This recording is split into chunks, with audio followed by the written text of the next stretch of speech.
El duende de la quebrada de Santo Tomás. La advertencia del anciano. En lo profundo del sur de Quito, donde los techos de zinc se tiñen de óxido con la lluvia, se halla el barrio de Guamaní, y entre sus calles maltrechas por el tiempo, se oculta una quebrada estrecha y olvidada, la quebrada de Santo Tomás. Pocos se atreven a cruzarla después del anochecer. Los ancianos murmuran con los dientes apretados que algo pequeño, con ojos de brasas encendidas, se arrastra entre los matorrales húmedos, dejando a su paso el eco de carcajadas agudas. Andrea, una joven estudiante de antropología, decidió investigar la leyenda del duende como parte de su tesis. Criaturas del folclore urbano, manifestaciones de lo oculto en el sur de Quito. Esa era su tesis, y su siguiente caso sería ese duende del que hablaban en voz baja los moradores más antiguos. «No vayas sola a la quebrada, mija», le advirtió don Eulogio, un anciano ciego que vivía a 2 cuadras del barranco. «Ese duende no es de cuentos, no es de niños. Él es de antes que el barrio, de antes que los humanos. Él castiga a los que se ríen de él». Pero Andrea, armada con su cámara, su grabadora y el escepticismo académico, bajó por el sendero de tierra el siguiente viernes al caer la tarde. Los silbidos de la niebla. El aire se volvió espeso. La quebrada estaba cubierta por una niebla densa que no correspondía con el clima del día. A cada paso, Andrea sentía que las hojas crujían no bajo su peso, sino bajo otra presencia que la seguía desde atrás. Un silbido agudo se deslizaba entre los arbustos como si la flora estuviera respirando. Sacó la grabadora. La encendió. El dispositivo no emitió sonido alguno. Nada. Solo estática. Entonces, vio un sombrero diminuto en el suelo. Lo levantó. Era de cuero viejo, reseco, con extraños símbolos cosidos en hilo rojo. Un extraño calor le invadió la palma al tocarlo. Cuando lo soltó, una risa chillona retumbó en el eco de la quebrada. Andrea dio un paso atrás. La maleza tembló como si algo minúsculo, pero muy rápido, la recorriera en círculos. «¿Quién está ahí?», gritó. Y la voz le respondió, imitando la suya a la perfección, pero distorsionada, como si saliera de una garganta putrefacta. «¿Quién está ahí?». Capítulo 3. La maldición del duende. Desde aquella noche, Andrea no volvió a ser la misma. Comenzó a tener pesadillas con una figura pequeña, encorvada, de uñas negras y dientes de roedor. Cada vez que dormía, soñaba que caía dentro de la quebrada y el duende le cosía la boca con hilo rojo. Intentó volver a grabar testimonios, pero todos los aparatos electrónicos fallaban cerca de ella. Las grabaciones se llenaban de interferencias, y en el fondo, siempre se escuchaba la misma risa aguda. Un día, encontró un paquete en la puerta de su casa. Dentro, estaba el sombrero del duende, pero ahora con una nota escrita en una caligrafía infantil y temblorosa. «Ya tienes mi corona. Ahora dame tu sombra». Esa noche, Andrea se desmayó, y cuando despertó, no había sol, ni luz, ni reflejo. Había perdido su sombra. El secreto de la quebrada. Don Eulogio apareció al día siguiente en su casa, con el rostro desencajado. «Te advertí, ese duende no roba cosas, roba lo que uno es, la voz, el reflejo, el alma». Él fue encerrado hace más de 100 años por los ancestros del barrio, enterrado vivo entre raíces y piedras rituales. Pero si alguien toca su sombrero, lo despierta. Andrea, ya sin sombra, sin reflejo, sin hambre ni sueño, no era del todo humana. El duende se alimentaba de ella cada noche, hablándole desde las paredes, riendo en las rendijas del suelo. Y Andrea comprendió que solo había una forma de detenerlo. Volver a enterrarlo, con un nuevo cuerpo. La última grabación. Una semana después, encontraron la grabadora de Andrea en el fondo de la quebrada. La policía local no quiso investigar más allá. Un agente que reprodujo el audio murió al día siguiente en un accidente sin explicación. Pero quienes lograron escucharla antes del embargo legal juran que, entre la estática, se oye una voz femenina decir: «No fui yo quien murió aquí. Él ahora camina con mi rostro. Y busca otra sombra. No miren a los ojos del niño sin reflejo. No sigan sus risas». Desde entonces, hay quienes afirman haber visto a una joven con mochila caminando por la quebrada de Santo Tomás, hablando sola, pero su sombra va en dirección contraria. Y si alguna vez oyes una risa aguda entre la niebla, no la sigas. Porque si te responde con tu propia voz, ya es demasiado tarde. Los ojos bajo el puente. Pasaron 3 años desde la desaparición de Andrea. La quebrada fue cerrada con bloques de concreto, declarada zona de alto riesgo por movimientos de tierra, aunque los moradores sabían la verdad. Allí abajo, algo respiraba todavía. Pero el silencio no duró. Una niña del barrio, Camila, regresó del parque con el rostro arañado y los ojos fijos en la nada. Su madre la halló murmurando. No son uno, son muchos. Vienen por los que olvidan, por los que se burlan. Esa noche, los perros aullaron sin descanso, y algunos fueron hallados sin piel, como si algo pequeño y filoso los hubiera desollado con precisión macabra. Desde los matorrales cercanos, algunos vecinos aseguraron haber visto decenas de ojos rojos diminutos brillando entre la niebla. Y las risas. Muchas. Agudas. Infantiles. Pero inhumanas. El culto de las risas. Un grupo de adolescentes del colegio del sector comenzó a hablar en un tono extraño, imitando voces ajenas, como si sus bocas fueran títeres. Uno por uno, sus rostros empezaron a cambiar. Los ojos se les encogían, las orejas se les alargaban y sus uñas crecían puntiagudas. Los padres los llevaban a médicos, psicólogos, curas, pero nadie podía explicar lo que ocurría. Al final, uno de ellos murió con el cráneo reventado desde adentro, y en su pecho, escrito con garras, un mensaje en quichua antiguo. El linaje del sombrero vuelve a reclamar. Don Eulogio, ahora agonizante, reveló un secreto a una joven periodista llamada Lourdes. Andrea no lo encerró. Solo lo multiplicó. El duende usó su cuerpo para replicarse, como una plaga. Cada sombra que robó se convirtió en uno nuevo. Ya no son un ente, son una especie. La quebrada respira. Una noche, un grupo de obreros quiso demoler el antiguo muro de concreto que cerraba la quebrada, buscando abrir paso a una nueva avenida. No sobrevivió ninguno. Sus cuerpos fueron encontrados en los árboles, colgando al revés, con las cabezas metidas en sacos ensangrentados, y en sus bocas, pequeños sombreros de cuero. Las cámaras de seguridad solo mostraron una nube de niebla negra avanzando a gran velocidad, y una figura al frente, la figura de Andrea. Pero con los ojos completamente blancos. Los científicos del municipio que analizaron los restos hablaron de mutilaciones imposibles, estructuras óseas minúsculas no humanas, y todos desaparecieron antes de poder publicar el informe. El nacimiento del reino pequeño. Se dice que ahora, cada vez que alguien se pierde por los terrenos abandonados de la quebrada, desaparece por semanas, y vuelve distinto. Hablan poco. Se ríen en momentos inadecuados. Mueven los dedos como garras. Y todos tienen la misma pesadilla, un pozo en el centro de la tierra, lleno de pequeñas criaturas que se alimentan de sombras humanas. Un niño llamado Tadeo fue encontrado una noche parado en medio de la avenida, con una caja en las manos. Adentro, un corazón humano palpitante, y una nota. El reino pequeño crece. Pronto será ciudad. Luego mundo. La periodista Lourdes descubrió algo horrible. Los duendes ya no necesitan la quebrada. Habían comenzado a reproducirse a través de objetos malditos. Un sombrero regalado, una risa grabada en un celular, una sombra proyectada al revés.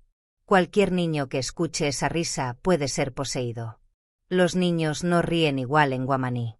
Algunos solo ríen en la oscuridad, cuando no hay adultos cerca.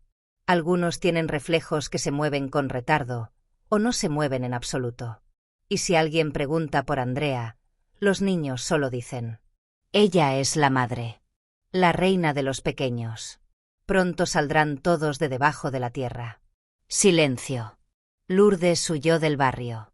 Se refugió en el norte, entre paredes selladas con sal y espejos, escribiendo un informe secreto. El último audio que envió decía: no es una leyenda. Son reales. No son uno. Son cientos. Y cada vez que alguien escucha su risa, nace uno más. No toquen objetos perdidos. No hablen con niños que no tengan sombra. Y si una voz les responde con la suya propia, corran. Ya es tarde. Desde entonces, se han reportado casos similares en Chillogallo, Solanda, El Pintado y hasta La Mena. El reino pequeño crece. El duende ya no es uno. Es legión. Guerra en la penumbra. El asedio silencioso. A inicios del 2026, Guamaní ya no era el mismo. Calles enteras estaban vacías, las casas tapiadas con cruces marcadas en las puertas, espejos rotos y muñecos colgados en los aleros. El municipio callaba. El gobierno negaba. Pero los vecinos sabían la verdad. Los duendes estaban saliendo por las grietas. Un grupo de exmilitares, chamanes y científicos formó una célula secreta llamada Unidad Ocaso, liderada por la periodista Lourdes, única sobreviviente de la investigación anterior. Ella portaba un cuaderno escrito por Andrea antes de ser consumida por el Reino Pequeño. Instrucciones para destruir a los duendes, desde adentro. Según las notas de Andrea, en el corazón de la quebrada existía una cavidad subterránea llamada el Pozo de los Reflejos Torcidos, donde se incubaba la sombra primordial, la reina, el ente original que multiplicó a los pequeños.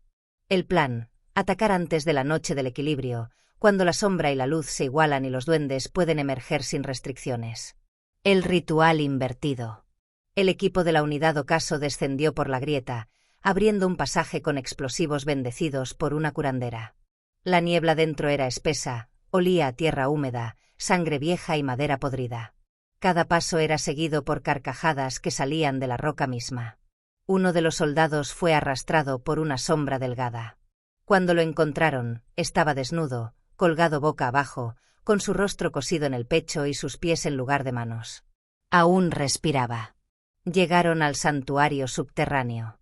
Un domo hecho de huesos humanos, espejos rotos y cáscaras de cráneos infantiles. En el centro, una figura encorvada tejía con hilos negros algo que parecía una placenta. Era la reina.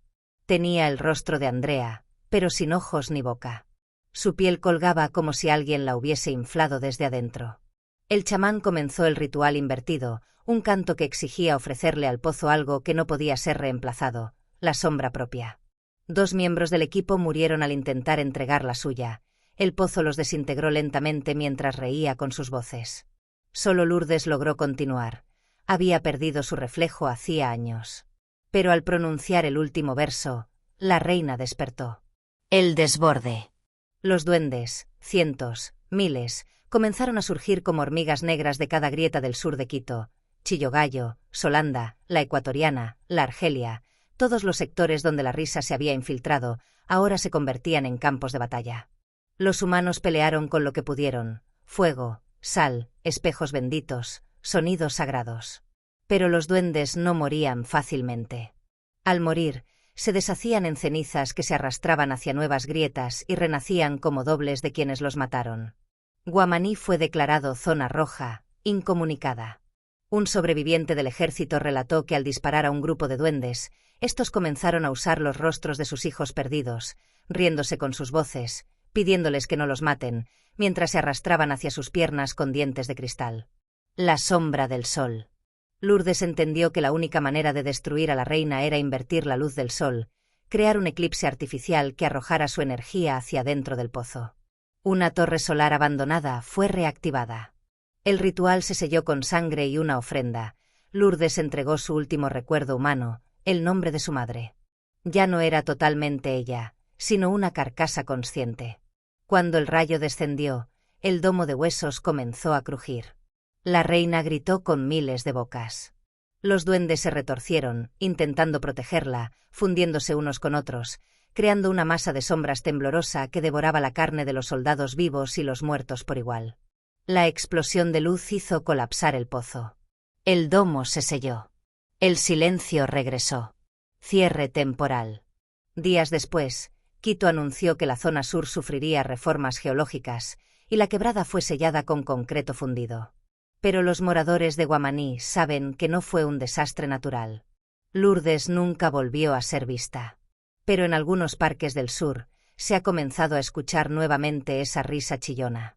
Y algunos niños, al jugar en la tierra, han encontrado pequeños sombreros de cuero, aún tibios. La última guerra aún no llega. Un documento secreto filtrado por una fuente anónima describe un archivo titulado Proyecto Umbra. Las sombras no fueron destruidas, solo están durmiendo. Y al final, una nota manuscrita con tinta negra. El reino pequeño aprendió. Ya no atacaremos desde las grietas. La próxima vez, Vendremos desde las pantallas, desde los reflejos. Desde adentro. Hola. Antes de que sigas disfrutando de este contenido, tengo algo importante que decirte. ¿Ya eres parte de nuestra comunidad? Si no lo eres, este es el momento perfecto para unirte. Al suscribirte, te aseguras de no perderte ningún vídeo nuevo. Accedes a contenido exclusivo y sorpresas especiales. Dale al botón de suscribirse y activa la campanita para ser el primero en ver nuestras novedades. Y ya que estamos, ¿qué opinas de este vídeo hasta ahora? Déjame un comentario, me encantaría saber lo que piensas. Tu apoyo marca la diferencia. Gracias por estar aquí. Ahora, volvamos al vídeo. El tiempo de las sombras. Año 2091. Quito ya no es ciudad. Es ruina, grieta y eco. Las torres están cubiertas por enredaderas oscuras, las calles devoradas por raíces negras, y los cielos envueltos en una bruma rojiza permanente. El sol apenas toca el suelo. El reino pequeño ha triunfado. Los duendes, ya no diminutos, han mutado. Alimentados con 1000 sombras humanas, ahora son seres deformes, ágiles, capaces de imitar voces, rostros y recuerdos. Se arrastran por la ciudad como parásitos en una piel muerta. Ríen con carcajadas que desgarran la mente. Los humanos viven bajo tierra, en túneles de piedra húmeda, dentro del sistema de cuevas conocidas como las fauces de Tiptiachurco, custodiadas por antiguos rituales escritos en piel humana, sellos de sal negra, espejos enterrados boca abajo y cantos guturales. Son llamados los descendientes del ocaso, últimos herederos de los que combatieron en la Guerra de la Penumbra. El niño sin sombra. En las cuevas nació Ian, un niño sin sombra. No reflejaba la luz de las velas, pero tampoco reía como los poseídos. Era callado, con ojos que brillaban en la oscuridad y el don de hablar con los huesos. Se decía que escuchaba a Lourdes, que vivía aún como espíritu atrapado entre los muros de piedra. Cuando Ian tocaba los sellos rituales, estos se encendían sin fuego. No necesitaba pronunciar los cantos. La comunidad empezó a temerle, pero también a seguirlo. Un día, Ian se acercó a la entrada de la cueva y murmuró: «La reina no murió. Solo se dividió. Vive en cada reflejo del mundo muerto. Y quiere renacer, dentro de mí». La ciudad hueca. Ian organizó una expedición hacia el exterior. Un grupo de 5 valientes acompañó al niño hacia las ruinas de Quito. Pasaron por Chillogallo, donde los árboles caminaban. Por la Ecuatoriana, donde los postes eléctricos rezaban con voces infantiles. Y llegaron a la quebrada de Santo Tomás, ahora un cráter inmenso conocido como el Ojo del Reino. Ahí encontraron una ciudad hueca bajo la ciudad, edificios invertidos, techos hacia abajo, escaleras que llevaban al vacío. Y al centro, un coloso hecho de miles de cuerpos humanos cosidos entre sí, una estatua viviente que lloraba sombras líquidas. La nueva reina. La reina habló dentro de sus cabezas. No con voz, sino con recuerdos dolorosos, imágenes de madres gritando, de risas deformes, de niños siendo transformados en cosas con dientes. Y luego dijo: «Ian, eres el portal. Tú eres mi herencia. Solo faltas tú». El ritual final. En lo más profundo del Ojo del Reino, Ian fue colocado sobre un altar hecho de espejos rotos y sangre seca. Los duendes, cientos, rodearon el altar, riendo, cantando en una lengua muerta. El aire vibraba, las grietas escupían fuego negro. Pero Ian no era el elegido de la reina. Era el engaño del ocaso. Él pronunció la palabra final, un fragmento del lenguaje prohibido que Lourdes dejó escondido en su médula antes de morir. Ulcuantu, Tacna, Samak. Y los sellos ocultos en sus venas se activaron. Su cuerpo estalló en una luz sin forma. Un destello que invirtió la gravedad del reino. Los duendes se deshicieron, uno a uno, gritando con 1000 bocas humanas. Las raíces se calcinaron. Las sombras ardieron. La paz vacía.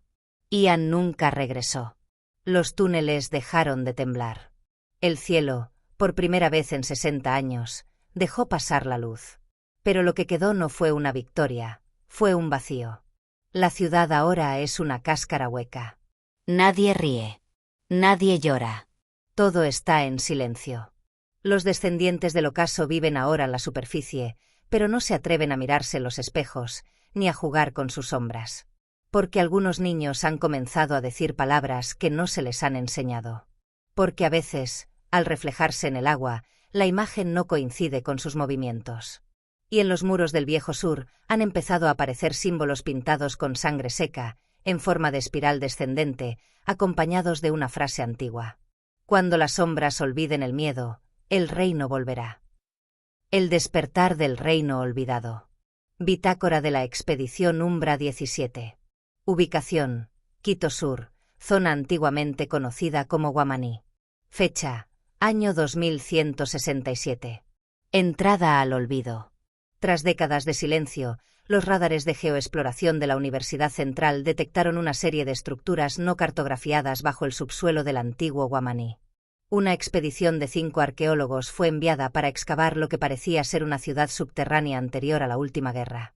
El doctor León Andrade, especialista en civilizaciones colapsadas, encabezaba la misión. Lo acompañaban su asistente Nora Jarrín, el ingeniero biogeotécnico Enzo Villa, la lingüista Aline Moreira y el técnico en seguridad Alan Rodríguez. En su bitácora inicial, el doctor Andrade escribió: «Hemos hallado acceso a una red subterránea sellada con lo que parecen símbolos rituales. Algunos están hechos con sangre seca, otros, extrañamente, con huesos humanos pulidos. El aire tiene un olor metálico, como a óxido y miedo. Nora dice que siente que la están observando. Y no hay murciélagos. Nada vive aquí. Nada, excepto el eco». El umbral de las voces. Día 3. El equipo descendió hasta una cámara profunda conocida como el Anillo del Reflejo Perdido, una caverna circular con espejos rotos incrustados en sus paredes. Enzo, explorando una grieta, halló una figura petrificada de lo que parecía un niño, sin rostro, sin manos, con un sombrero pegado a su cabeza. Al intentar tocarlo, la figura se agrietó y comenzó a sangrar. Desde ese momento, la cámara comenzó a susurrar. Grabaciones de voz captaron fragmentos imposibles. ¿Dónde está mi sombra? Devuélveme la risa. Ian, aún te espero. Esa noche, Alan desapareció. La cámara mostraba su silueta saliendo del campamento, pero su sombra se quedaba quieta. El coro de los pequeños. Día 5. Los arqueólogos encontraron lo que parecía ser el núcleo del reino pequeño, un templo enterrado con una estatua al centro, una figura femenina cosida de múltiples pieles, con ojos cerrados y una boca de la que colgaban cientos de hilos negros. Aline, al intentar descifrar los símbolos, gritó: «Esto no es un lenguaje muerto, es un encantamiento vivo. Está cambiando mientras lo leo». Horas después, ella comenzó a hablar en sueños, risa por risa, imitando voces del equipo. Al despertar, ya no tenía lengua. En su lugar, algo se movía dentro de su boca, como un gusano con dientes. El doctor Andrade anotó: «Estamos dentro de un ser. Todo esto no es ruina. Es carne muerta en letargo. Hemos despertado su conciencia. Y ahora, empieza a recordar que alguna vez dominó». El despertar. Nora descubrió un texto sellado con un fragmento de hueso infantil. El reino no fue destruido. Fue soñado por el niño sin sombra. Pero el sueño terminó.